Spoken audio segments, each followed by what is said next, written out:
अस्सलाम वालेकुम dear student, I am Numan Talib from AK academy. तो क्लास आज का जो हमारा टॉपिक है वो इक्विलिब्रियम के बारे में है। ठीक है, काफ़ी इंपॉर्टेंट आर्टिकल है। सबसे पहले हम इक्विलिब्रियम की डेफिनेशन डिस्कस करेंगे, उसके बाद हम फर्स्ट कंडीशन देखेंगे, सेकंड कंडीशन देखेंगे इसकी, और फिर हम कोप्लेनर फोर्सेस क्या होती हैं उसके बारे में हम डिस्कस करेंगे। ठीक है, फिर हम लास्ट में इक्विलिब्रियम की टाइप डिस्कस करेंगे। उनमें एक टाइप है वो स्पेशल टाइप है। ठीक है, उसको भी आपने रीड करना है, उसको भी आपने समझना है। ठीक है, आप अपने इर्द गिर्द ऐसे ऑब्जेक्ट देखते होंगे जिनके ऊपर फोर्स तो अप्लाई होती है लेकिन वो मूव नहीं करते। ठीक है, ऐसा क्यों है, इस पॉइंट को आज आपने समझने की कोशिश करनी है। ठीक है, तो सबसे पहले इक्वेशन समझ लें, F इक्वल टू mv। इसका मतलब क्या है? तो इसका मतलब ये है कि जब आप किसी ऑब्जेक्ट के ऊपर फोर्स अप्लाई करें तो उसमें आपका एक्सेलरेशन पैदा होगा। इसका मतलब आपका ये। ठीक है, समझ आ गई? ये पॉइंट आप समझना, पूरा का पूरा आर्टिकल इस पॉइंट पर बेस करेगा। तो बेसिकली पहला पॉइंट आपका आ गया डेफिनेशन क्या है। तो बच्चों इक्विलिब्रियम क्या है? आपकी एक ऐसी कंडीशन है जिसमें बॉडी या तो रेस्ट पे है या वो यूनिफॉर्म वेलोसिटी के साथ मूव करता है under the action of force. ठीक है, फोर्स लगने के बाद P यूनिफॉर्म बॉडी का रेस्ट पे रहे या वो यूनिफॉर्म वेलोसिटी के साथ मूव करता रहे। यानी कि इन दोनों कंडीशन में आपका एक्सेलरेशन किसके बराबर है? 0 के बराबर है। अगर ये कंडीशन सेटिस्फाई हो रही है तो बॉडी आपका किस हालत में होगा? इक्विलिब्रियम की हालत में होगा। यानी कि उसके ऊपर फोर्स अप्लाई हो रही है लेकिन उसमें जो एक्सेलरेशन है वो क्या है? आपका 0 है। ठीक है, तो बच्चों ये इसकी डेफिनेशन है कि under the action of force body ना तो मूव कर रहा हो, अगर मूव करे तो वो यूनिफॉर्म वेलोसिटी के साथ मूव करे, तो उस कंडीशन को बॉडी आपका इक्विलिब्रियम अटेन कर लेता है। ठीक है, अब सेकंड पॉइंट आ गया फर्स्ट कंडीशन ऑफ इक्विलिब्रियम। बच्चों इसको हम इक्विलिब्रियम ऑफ फोर्स का भी नाम देते हैं। ठीक है, दो नाम है, फर्स्ट कंडीशन या फिर इक्विलिब्रियम ऑफ फोर्स। ठीक है, बच्चों इसके अकॉर्डिंग आपका vector sum of all the forces equal to 0। Forces को जमा माइनस करने के बाद उनका जो इफेक्ट है, उनका जो असर है वो क्या होगा? आपका 0 होगा। इस पॉइंट को आपने इस कंडीशन में समझना है। ठीक है, तो जो समझने के लिए again F equal to m में इक्वेशन आप फर्स्ट करें। ठीक है, फोर्स की वजह से क्या पैदा होता है? एक्सेलरेशन आपका पैदा होता है। ठीक है, और जो अपने माइंड में फर्स्ट करेंगे एक ऑब्जेक्ट है जिसका मास m है, फर्स्ट करेंगे मार्कर m। ठीक है, और जो इस मार्कर के ऊपर दो फोर्स अप्लाई हो रही है, एक फोर्स है आपकी अपवर्ड जो मैं लगा रहा हूं, ठीक है, और दूसरी फोर्स है डाउनवर्ड जो क्या है? इस मार्कर का वेट है। तो मार्कर के ऊपर दो फोर्सेस हैं, एक है अपवर्ड फोर्स, एक है उसका वेट डाउनवर्ड। ठीक है, और जो ये दोनों फोर्सेस लग रही है लेकिन बॉडी किस हालत में है? रेस्ट की हालत में है। ठीक है, और अगर बॉडी आपका रेस्ट की हालत में है मतलब आप किस कंडीशन में है? इक्विलिब्रियम कंडीशन में। ठीक है, फोर्सेस तो अमल कर रही है लेकिन एक्सेलरेशन क्या है? इसका 0 है। तो बच्चों अब दो फोर्सेस हैं। ठीक है, दो फोर्सेस से क्या बना रहा है? एक अपवर्ड है, एक मेरी डाउनवर्ड है। तो मैं अपने तौर पर फर्स्ट करता हूं कि मेरे पास जो अपवर्ड फोर्स है वो पॉजिटिव, जो डाउनवर्ड फोर्स है वो नेगेटिव। ये करना जरूरी है क्योंकि दोनों की जो डायरेक्शन है वो ऑपोजिट है। अच्छा, अब ये क्वेश्चन फोर्स की इक्वेशन अप्लाई करें इस डायग्राम पे। इस डायग्राम पे दो फोर्सेस हैं, एक है F, एक है आपका W। एक आपकी अपवर्ड है, एक आपकी डाउनवर्ड है। अपवर्ड मेरे पास आ गई पॉजिटिव, ठीक है, और डाउनवर्ड मेरे पास आ गई नेगेटिव। इक्वल टू m वैसे का वैसे ही है। यानी कि आपने फोर्स को दो हिस्सों में डिवाइड कर दिया, F माइनस W, क्योंकि बॉडी के ऊपर दो फोर्सेस अप्लाई हो रही और जो फोर्सेस अप्लाई होने के रिजल्ट में एक्सेलरेशन क्या है? आपका 0 है। ठीक है, बॉडी मूव नहीं कर रहा, तो एक्सेलरेशन 0 रखा तो आपका F माइनस W किसके बराबर आया? 0 के बराबर आया। यानी कि दोनों फोर्सेस का जो इफेक्ट है वो क्या है? आपका 0 है। हालांकि दो फोर्स अप्लाई हो रही है लेकिन दोनों फोर्सेस की वजह से उसके अंदर एक्सेलरेशन की जो क्वांटिटी है वो 0 है। ये मुझे याद है। ठीक है, एक और एग्जांपल फर्स्ट करें मजीद क्लियर करने के लिए। अगेन एक ऑब्जेक्ट है, उसके ऊपर चार फोर्सेस अप्लाई होती है। एक है F1 जो अपवर्ड है, F2 डाउनवर्ड है, F3 राइट की तरफ है, F4 आपकी लेफ्ट की तरफ है। ठीक है, जो आपकी अपवर्ड फोर्स है उसे पॉजिटिव, डाउनवर्ड फोर्स मैंने नेगेटिव फर्स्ट किया होगा। ठीक है, पहले फर्स्ट किया होगा। तो बच्चों जो राइटवर्ड फोर्स है उसे मैं पॉजिटिव कंसीडर करता हूं, जो लेफ्टवर्ड फोर्स है उसे मैं नेगेटिव कंसीडर करता हूं। ये कंसीडर करने के बाद मैं यही इक्वेशन इस डायग्राम पे अप्लाई करता हूं। तो बच्चों जरा गौर करें, अब चार फोर्सेस हैं, F1 पॉजिटिव कंसीडर किया और F2 मेरे पास उससे ऑपोजिट है यानी कि नेगेटिव आ गया। ठीक है, अगेन F3 आपका क्या है? पॉजिटिव, और F4 आपका क्या आ गया? नेगेटिव आ गया। इन सब की वजह से जो इफेक्ट है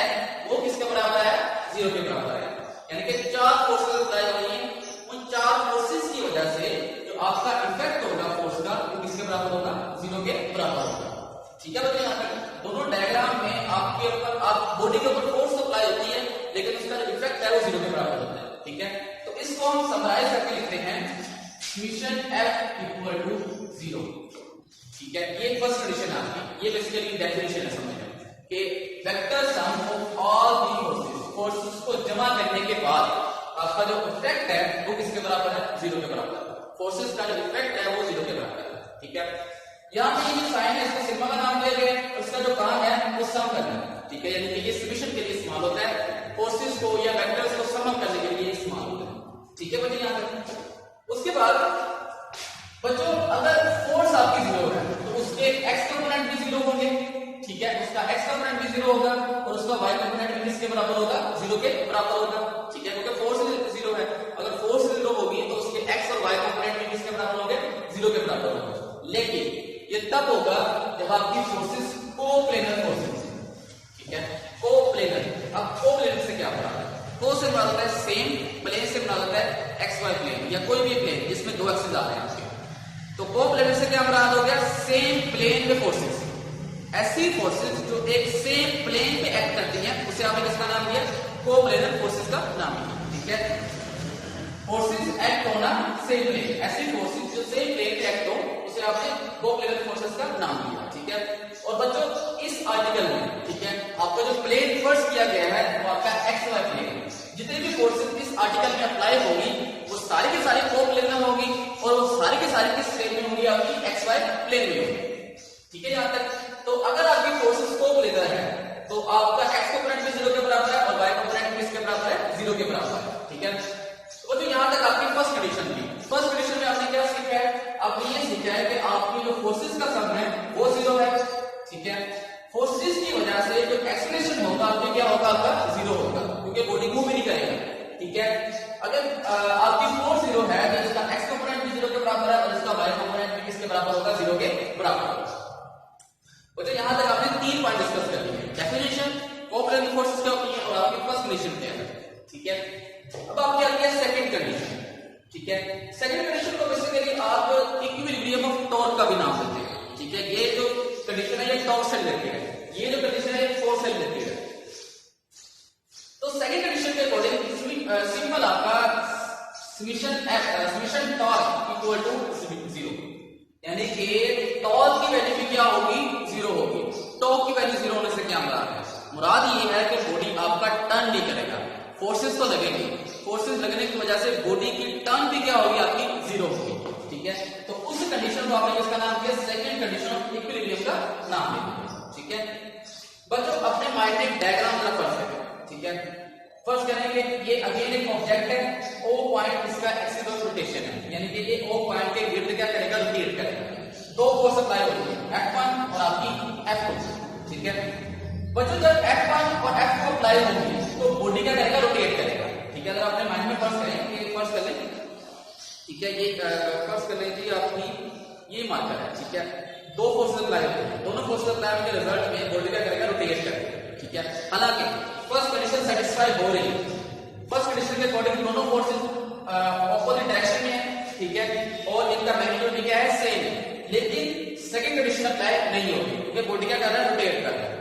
तो according to second condition body equilibrium में होगा जब ये रोटेट ना करे, ये रोटेशन भी क्या होगा, आपकी 0 के बराबर होगा। ठीक है बच्चों, जैसे फोर्स आपकी एक्सेलरेशन से रिलेट करती है, ठीक है, वैसे ही आपका टॉर्क जो है वो एंगुलर एक्सेलरेशन के साथ रिलेट करता है। ठीक है, ये लास्ट टाइम हमने डिस्कस किया था कि टॉर्क बराबर होता है I × अल्फा के। ये फॉर्मूला आपको चैप्टर 5 में मिल जाएगा, अभी आप ना याद करें, सिर्फ याद करें। ये याद रखिएगा टॉर्क और एंगुलर एक्सेलरेशन, टॉर्क की वजह से आपका एंगुलर एक्सेलरेशन पैदा होता है, बिल्कुल वैसे ही जैसे फोर्स की वजह से आपका लीनियर एक्सेलरेशन पैदा होता है। ठीक है, तो बच्चों अगर टॉर्क की वैल्यू 0 है तो एंगुलर एक्सेलरेशन भी क्या होगा, आपका 0 होगा, बिल्कुल वैसे जैसे फोर्स 0 है तो एक्सेलरेशन भी क्या होगा, आपका 0 होगा। ठीक है, तो इसको हम समराइज करते हैं कि आपका जो नेट टॉर्क है वो किसके बराबर है, 0 के बराबर है। सेकंड कंडीशन के अकॉर्डिंग जितना भी टॉर्क बॉडी पे अमल कर रहा होगा उसको किसके बराबर होगा, 0 के बराबर होगा। ठीक है, यहाँ तक बच्चों हमने फोर्थ पॉइंट डिस्कस कर लिया, सेकंड कंडीशन ऑफ इक्विलिब्रियम। ठीक है क्लास, अब हम आते हैं इसकी टाइप्स के ऊपर।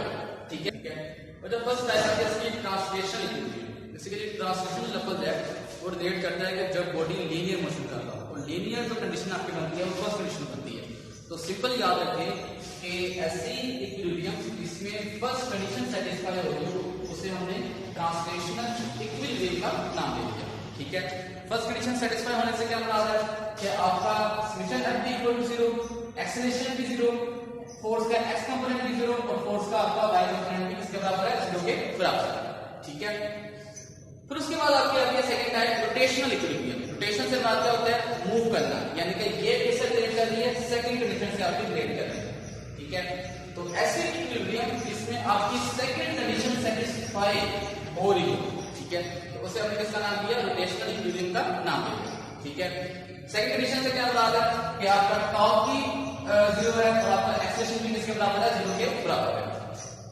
थर्ड टाइप है जो काफी इंपॉर्टेंट है, काफी दफा छोड़ के सुनाया हुआ है, कंप्लीट इक्विलिब्रियम का। ठीक है, कि कब बॉडी आपका कंप्लीट इक्विलिब्रियम में होता है। ठीक है, तो कब होता है कि जब फर्स्ट कंडीशन और सेकंड कंडीशन दोनों सेटिस्फाई कर रही हो। अगर फर्स्ट और सेकंड कंडीशन दोनों सेटिस्फाई कर रही हो तो उस हालत में बॉडी जो है वो किसमें होगा, कंप्लीट इक्विलिब्रियम में होगा। फर्स्ट से क्या हो रहा है, आपका F का जो सम है वो भी 0 हो और आपका जो टॉप का सम है वो किसके बराबर हो, 0 के बराबर हो। तो जो हाइपोथेटिकल डायग्राम फर्स्ट करें कि ये बॉडी है जिसके ऊपर दो फोर्स एक्ट हो रही है और ये एक पॉइंट O के गिर्द क्या करेगा, रोटेट करेगा। ठीक है, ये बिल्कुल ऐसी है जैसे कि ये मार्कर है, मार्कर के ऊपर मैं इस तरह फोर्स लगाता हूं, एक मेरी थंब की फोर्स है और एक मेरी फर्स्ट फिंगर की फोर्स है। इन दोनों फोर्सेस की वजह से जो बॉडी का टर्न है वो किसके बराबर है, 0 के बराबर है। ठीक है, मजीद ये बॉडी आपका फर्स्ट कंडीशन भी सेटिस्फाई करेगा। बॉडी ना तो ट्रांसलेशन इक्विलिब्रियम, बॉडी ना तो स्ट्रेट लाइन मूव करेगा और ना ही आपका बॉडी रोटेट करेगा। दोनों की दोनों कंडीशन क्या होगी, सेटिस्फाई हो रही है। इस हालत में आपका जो बॉडी है वो कंप्लीट इक्विलिब्रियम की हालत में होगा। बच्चे समझ आ गया? फोर्थ टाइप है इसके स्टैटिक। स्टैटिक से क्या मतलब क्या होता है कि आपका बॉडी आपका रेस्ट पे है, रुका हुआ है। ठीक है, तो अगर एक बॉडी रेस्ट पे होगा तब जो आपकी इक्विलिब्रियम होगी उसे आपने किसका नाम दिया, स्टैटिक इक्विलिब्रियम का नाम दिया। डायनामिक आता है मोशन के लिए। ठीक है, तो अगर कोई बॉडी यूनिफॉर्म वेलोसिटी के साथ मूव करे तो वो जो इक्विलिब्रियम की टाइप है वो आपकी डायनामिक में है। क्लास समझ आ गई यहां तक? तो जो यहां तक आपने जो पॉइंट डिस्कस किए हैं, सबसे पहले आपने इक्विलिब्रियम डिस्कस किया है। ठीक है, उसके बाद आपने फर्स्ट कंडीशन, सेकंड कंडीशन, आपने कोप्लेनर फोर्सेस को कांसेप्ट लिए। ठीक है, उसके बाद आपने एग्जांपल से समझाया कि क्यों बॉडीज रेस्ट पे रहती हैं, क्यों फोर्सेस अप्लाई होने की वजह से वो बॉडी मूव नहीं करती। बच्चों क्यों नहीं करती, एक बार दोबारा समझें। फर्स्ट करें, एक आपका फैन ही है बच्चों, फैन के ऊपर दो फोर्स लग रही है, एक उसका वेट डाउनवर्ड, एक उसकी जो पकड़ है, जो उसकी उसको ऊपर से पकड़ होता है। ठीक है, उसको एक वो फोर्स आपकी होगी। ठीक है, दो फोर्सेज है, वो जो दोनों की डायरेक्शन क्या है, ऑपोजिट है। ठीक है, अगर मैं ये भी ले लूं, फर्स्ट करें दो फोर्स अमल कर रही है, एक है डाउनवर्ड इसका वेट, एक मेरे हाथ की फोर्स है जो मार्कर को वो अपवर्ड मूव करवा रही है। वो जो दोनों के दोनों फोर्सेस क्या है, आपस में इक्वल है, इक्वल इन मैग्नीट्यूड है, डायरेक्शन क्या है, इनकी ऑपोजिट है। दोनों एक दूसरे के इफेक्ट क्या कर देंगे, कैंसिल आउट कर देंगे। ठीक है, जब वो कैंसिल आउट कर देंगी तो ये बॉडी क्या रहेगा, रेस्ट पे रहेगा। फोर्सेस का इफेक्ट क्या हो जाएगा, आपका 0 के बराबर हो जाएगा। अगर बिल्कुल मेरे हाथ की जो फोर्स है वो ज्यादा है तो ये बॉडी अपवर्ड मूव करेगा, लेकिन अगर मेरे इसका जो वेट है वो ज्यादा है तो ये बॉडी क्या करेगा, डाउनवर्ड मूव करेगा। लेकिन अगर दोनों बैलेंस है तो ये बॉडी क्या रहेगा, रेस्ट पे रहेगा। और जब ये बॉडी रेस्ट पे है तो मतलब आपका किस कंडीशन में है, इक्विलिब्रियम कंडीशन में। उम्मीद आपको समझ आई होगी कि क्यों ऐसा क्यों होता है कि बॉडी के ऊपर फोर्स अप्लाई होने की वजह से बॉडी तब भी क्या है, रेस्ट पे है। ठीक है, उसके बाद बच्चों ने इसकी टाइप डिस्कस की है। ठीक है, जो टाइप शॉर्ट क्वेश्चन है बहुत इंपॉर्टेंट शॉर्ट क्वेश्चन है, इनमें शॉर्ट क्वेश्चन आ जाता है। ठीक है, एमसीक्यू 3 में से बन जाते हैं, शॉर्ट क्वेश्चन बन जाता है। आपका जो लॉन्ग बनता है वो ये बनता है इक्विलिब्रियम फर्स्ट और सेकंड कंडीशन, ये दोनों मिला के आपके लॉन्ग बनते हैं। ठीक है, तो वो जो उम्मीद है आपको समझ आई होगी। अपना ख्याल रखिएगा, दुआ में याद रखिएगा। अल्लाह हाफिज़।